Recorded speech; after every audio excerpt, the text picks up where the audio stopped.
Nos dijeron que la marihuana legal sería la mayor bonanza económica de nuestra generación. Una fiebre verde, una industria tan rentable que aplastaría a los cárteles y haría multimillonarios de la noche a la mañana. En cambio, todo se está yendo al traste. Se han esfumado miles de millones de dólares en valor, y ahora mismo, si entras a un dispensario legal, hay un 75% de probabilidad de que esté perdiendo dinero. Esto no es solo una recesión. La industria legal del cannabis está siendo destruida sistemáticamente desde adentro. Capítulo 1. La ciudad fantasma de 131 mil millones de dólares. Cuando se legalizó el cannabis, la promesa era simple: grandes ganancias, crecimiento rápido y una nueva industria corporativa de la noche a la mañana. En cambio, se han esfumado más de 131 mil millones de dólares en valor para los accionistas. Los dispensarios en todo el país, en lugares como Los Ángeles, Denver o Detroit, están perdiendo dinero a montones. Y según Whitney Economics, solo el 24% de los negocios legales de cannabis son actualmente rentables. En cualquier industria normal, esa tasa de fracaso provocaría audiencias en el Congreso y una reestructuración de emergencia. En el caso del cannabis, se ha convertido en la norma operativa. El fracaso no tiene nada que ver con que los estadounidenses quieran menos marihuana. El colapso se remonta a un error fundamental. Los inversionistas entendieron completamente mal el producto que estaban vendiendo. Pensaron que estaban comprando el próximo Apple, el próximo Anheuser-Busch, el próximo Starbucks. Lo que realmente compraron fue una materia prima agrícola fuertemente regulada. Es más parecido a la soya, a la panceta de cerdo o la madera que a la tecnología de consumo. Y ese error comienza con algunas de las personas más inteligentes en finanzas cometiendo el error de juicio más simple posible. Capítulo 2. La ilusión de la fiebre verde. En 2014, Colorado abrió el primer mercado recreativo en la historia de Estados Unidos y los resultados fueron inmediatos. Los gráficos de las acciones subieron casi en línea recta y el capital de riesgo hizo lo que siempre hace cuando los números se mueven así. Persiguió la siguiente ola de plataformas, la próxima gran apuesta. Pronto, las compuertas se abrieron. MedMen abrió una tienda insignia en la Quinta Avenida en Manhattan. Era un local impecable, con pisos de concreto pulido, iPads en cada mostrador y empleados con camisas rojas a juego. La propuesta para los inversionistas era explícita. Esta era la Apple Store de la marihuana. Pero las ambiciones no se detuvieron ahí. Justin Hartfield, el fundador de Weedmaps, lo planteó de otra manera. Él iba a construir el Yelp de la marihuana. Otros fueron aún más lejos, presentándose como el Procter & Gamble del cannabis. Prometieron consolidar un mercado fragmentado bajo una enorme casa de marcas. Cada uno recaudó cientos de millones de dólares con esa promesa. Luego llegó la realidad. El cannabis no es un iPhone. La escasez artificial no se sostiene. No hay nada que impida que un competidor cultive el mismo producto a solo unos kilómetros de distancia y lo venda por menos. En los principales mercados legales, los precios mayoristas del cannabis se han desplomado aproximadamente un 85% desde 2015. Para entender lo que eso significa, imagina que la leche baja de $4 el galón al inicio de una década a 60 centavos al final. En cualquier otra industria, ese tipo de deflación encendería las alarmas. En la industria láctea sería una crisis. En la industria de la marihuana se volvió la norma. Y sucedió en menos de 5 años. MedMen se declaró en bancarrota y fue vendida por partes, una empresa que alguna vez estuvo valorada en casi $2.000 millones. En su punto más alto, a principios de 2018, las acciones de MedMen se cotizaban por encima de $7 por acción en la bolsa canadiense. Para 2024, cuando la empresa colapsó, valían menos de un centavo. Las acciones de Tilray han perdido más del 95% de su valor máximo. La Apple Store de la marihuana vendía un producto que no era diferente al que el chico de la preparatoria vendía en su mochila, solo que con un impuesto adicional del 38%, pero el exceso de oferta fue solo la mitad de lo que los mató. La otra mitad vino de la entidad que se suponía debía protegerlos. Capítulo 3. La sentencia de muerte del IRS. En 1981, un narcotraficante llamado Jeffrey Edmondson entró a la Corte Fiscal de los Estados Unidos en Minneapolis y ganó. El IRS lo había atrapado e intentó grabar sus ingresos clandestinos, así que decidió contraatacar. Se registró como trabajador independiente. Incluso intentó deducir el costo de su báscula, su renta y sus llamadas telefónicas como gastos ordinarios de negocio. El juez revisó el código fiscal y falló a su favor. Las deducciones eran legales y los ingresos eran gravables. El IRS tuvo que aceptarlas. El Tribunal Penal fue menos generoso. Edmondson fue sentenciado a 4 años de prisión por distribución de cocaína, pero el caso fiscal se mantuvo. El Congreso perdió la cabeza.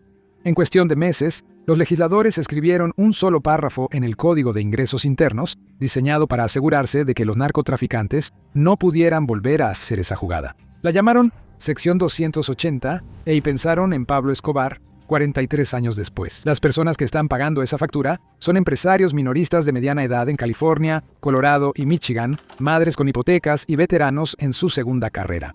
La ley de Pablo Escobar se aplica a una mujer de 58 años que vende prerrollos en Sacramento. Un negocio normal que obtiene $1 millón en ganancias le paga al IRS aproximadamente $210,000. Un dispensario que obtiene exactamente la misma ganancia paga $700,000. La ley fue diseñada para los cárteles, pero se aplica a la tienda de la esquina. Y eso es solo el nivel federal. Para cuando California suma los impuestos especiales de ventas y locales, 39 centavos de cada dólar en un dispensario de Los Ángeles se van. Y eso es incluso antes de la renta, antes de la nómina, antes de cualquier cosa. A 2 cuadras, una botella de bourbon tiene impuestos de menos de 1/3 de eso. Si le pones tantos impuestos a algo, la gente no deja de comprar, solo deja de comprar legalmente, y ese mercado alternativo explotó. Capítulo 4. El imperio sombra del shock gana. El mercado ilícito de cannabis en California mueve aproximadamente $8,000 millones al año. Eso es suficiente para financiar todo el presupuesto anual de la DEA 2 veces. El mercado legal mueve $3.9 mil millones. En el estado que fue pionero en la legalización médica, antes que cualquier otro en Estados Unidos, el mercado clandestino. Un dispensario legal en la esquina vende 1/8 de flor premium por $65. Una tienda sin licencia a 2 cuadras vende el mismo octavo por $35. A los clientes no les importa qué tienda tiene licencia, a los clientes les importa el precio. El mercado ilícito reduce los precios del mercado legal entre un 35 y un 40% en cada transacción. Esa diferencia no tiene nada que ver con el marketing o la marca, esa diferencia es el código fiscal. En Nueva York, los números se ponen aún peor. El estado ha emitido poco menos de 200 licencias minoristas. Hay aproximadamente 1,400 dispensarios sin licencia operando abiertamente solo en la ciudad. 7 tiendas ilegales por cada una legal aprobada en todo el estado. Tienen letreros, terminales de punto de venta idénticas a las tiendas legales, páginas de Yelp con miles de reseñas de 5 estrellas. Un cliente que entra no puede notar la diferencia. El dueño no quiere que lo hagan. En mayo de 2024, la ciudad lanzó algo llamado Operación Candado para proteger. Los agentes del sheriff atacaron tiendas sin licencia en redadas coordinadas en los 5 distritos. Para finales de 2025, la operación había cerrado más de 1,600 tiendas ilegales y confiscado más de $113 millones en productos sin licencia de los estantes. Una sola inspección en Queens descubrió alrededor de 10 millones en cannabis en un solo lugar. Y aún así, después de todo eso, los funcionarios estatales estimaron que miles de tiendas sin licencia seguían operando activamente en la ciudad de Nueva York. Las tiendas reabrían, en algunos casos, a las pocas horas de que se quitaban los candados de las puertas. En partes del sur de Los Ángeles, solo tienes que esperar hasta después del anochecer para notar la diferencia. El dispensario con licencia en la esquina cierra a las 9. Tal vez hay 2 clientes adentro. Caminas una cuadra y la tienda sin licencia permanece abierta hasta las 2 de la mañana. Hay un guardia de seguridad en la puerta, una fila de autos esperando a que los repartidores salgan de nuevo. Adentro, el menú en una pantalla plana muestra las mismas marcas que vende la tienda legal. Precios más bajos, solo efectivo, ninguna licencia en la pared. La oficina del fiscal de la ciudad de Los Ángeles ha presentado demandas por molestias públicas contra más de 300 tiendas sin licencia desde 2023. 2/3 de ellas reabrieron bajo un nuevo nombre en un plazo de 90 días, a menudo en el mismo edificio, con el mismo guardia de seguridad, el mismo menú, pero un letrero nuevo sobre la puerta. La tienda legal al otro lado de la calle pagó su renta, nómina e impuestos todo el tiempo y vio cómo sus márgenes se reducían con cada reapertura. Pero la verdadera sofisticación ha ido más allá de las tiendas. En el norte de California, en el condado de Humboldt, en pleno Triángulo Esmeralda, los investigadores federales están empezando a documentar algo nuevo. Los cultivadores con licencia están usando sus números de licencia emitidos por el estado como fachada. En papel, cultivan exactamente lo que California autoriza, pero eso es solo una parte de la operación. Dentro de esos mismos edificios, están cultivando 10 veces más fuera de los registros. Y ese producto no se queda en California. Se mueve a través de las fronteras estatales hacia Nueva York, Florida y Texas, donde los precios son el triple de lo que se paga en California. Y va incluso más allá de los operadores individuales. En los últimos años, las autoridades federales han rastreado grandes operaciones de cultivo en California hasta organizaciones criminales transnacionales. En una redada en el área de Sacramento, agentes federales allanaron decenas de casas de cultivo que supuestamente estaban financiadas por el crimen organizado chino. Entonces, el fiscal general Jeff Sessions lo llamó una de las mayores acciones de decomiso de viviendas en la historia de Estados Unidos. Operaciones similares han sido descubiertas en Colorado y Washington, donde casas compradas en efectivo se convierten en centros de cultivo a escala industrial, cuyo producto se envía al este y nunca aparece en ningún informe de ventas legal. Una libra de flor cultivada en interiores en California se vende por $800 en Los Ángeles.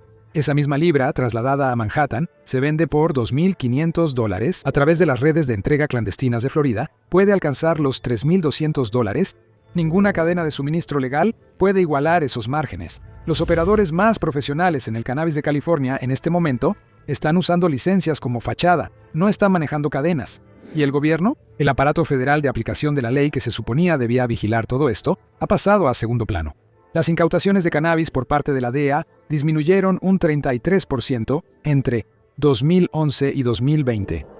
La agencia trasladó sus recursos al fentanilo. Las corporaciones persiguen un mercado que el gobierno grabó hasta dejarlo por los suelos. El gobierno persigue una oferta que vuelve a crecer cada 90 días y en medio de todo esto, un pequeño grupo de operadores mantiene las luces encendidas, el personal pagado y las puertas abiertas. La oferta vuelve a crecer cada 90 días y en medio de todo esto, un pequeño grupo de operadores mantiene las luces encendidas, el personal pagado y las puertas abiertas. Capítulo 5.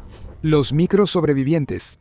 Cerca de Washington Boulevard, en Los Ángeles, hay un pequeño dispensario llamado Mecca. La mayoría de los productos en los estantes son cultivados por personas que el dueño conoce por su primer nombre. Noelle Frantz abrió la tienda porque no podía encontrar el tipo de cannabis que realmente quería comprar.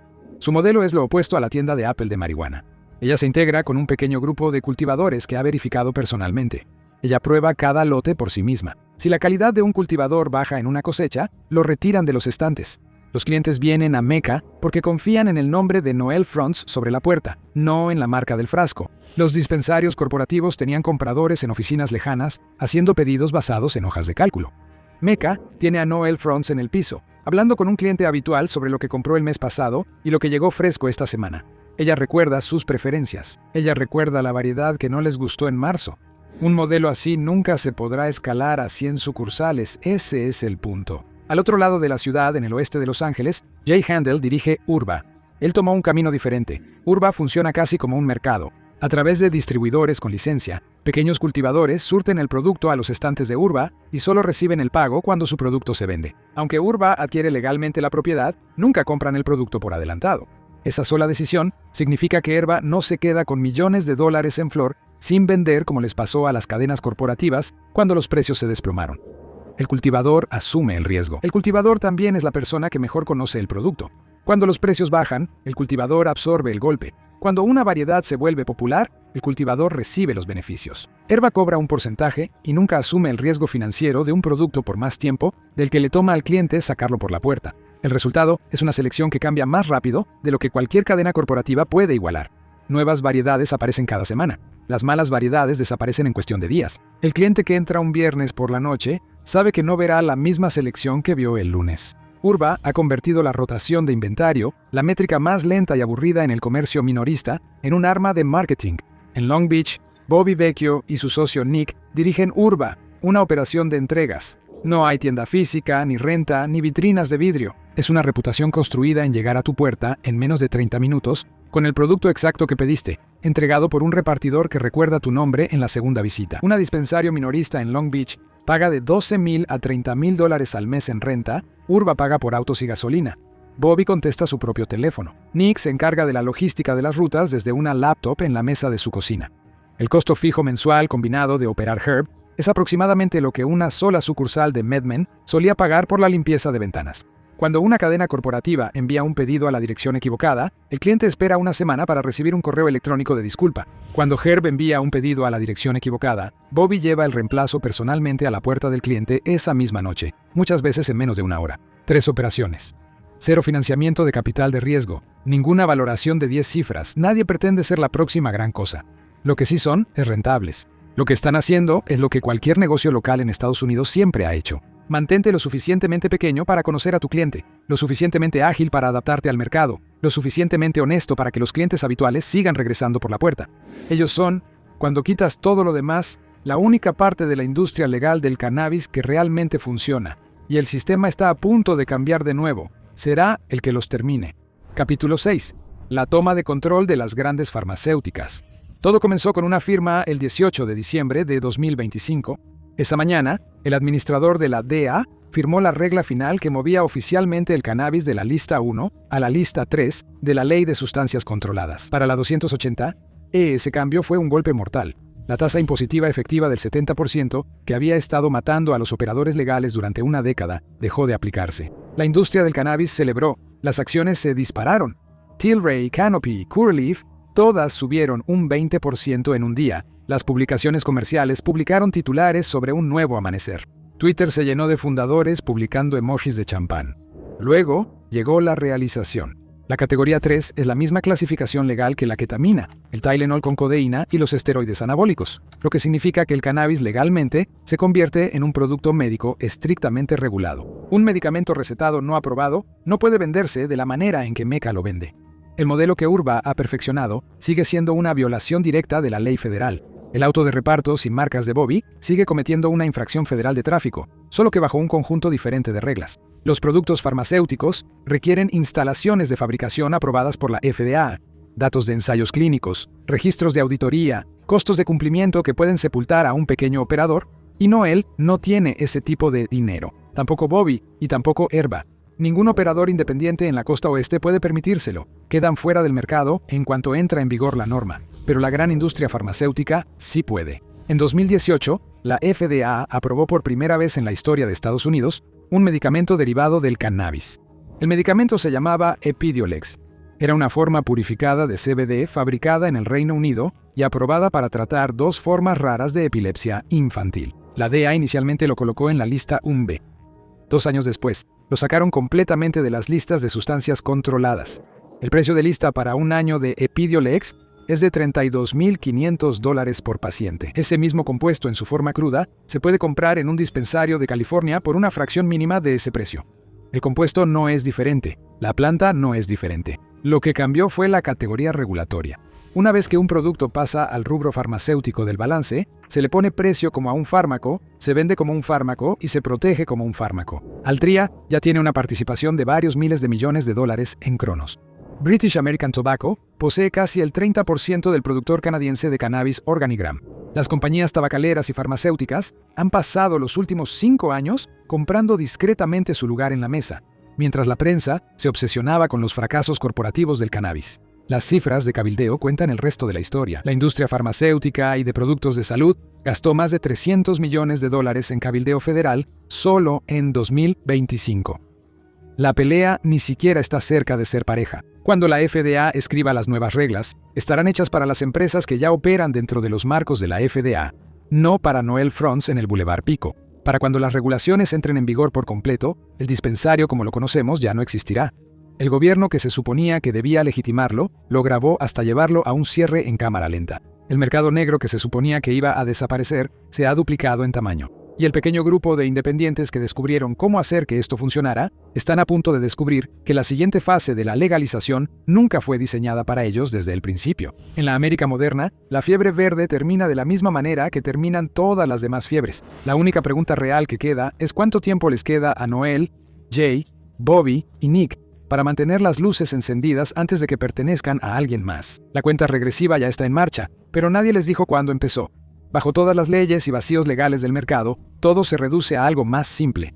¿Qué sucede realmente cuando se consume cannabis? Descubre qué le pasa a tu cuerpo cuando fumas marihuana o mira este video.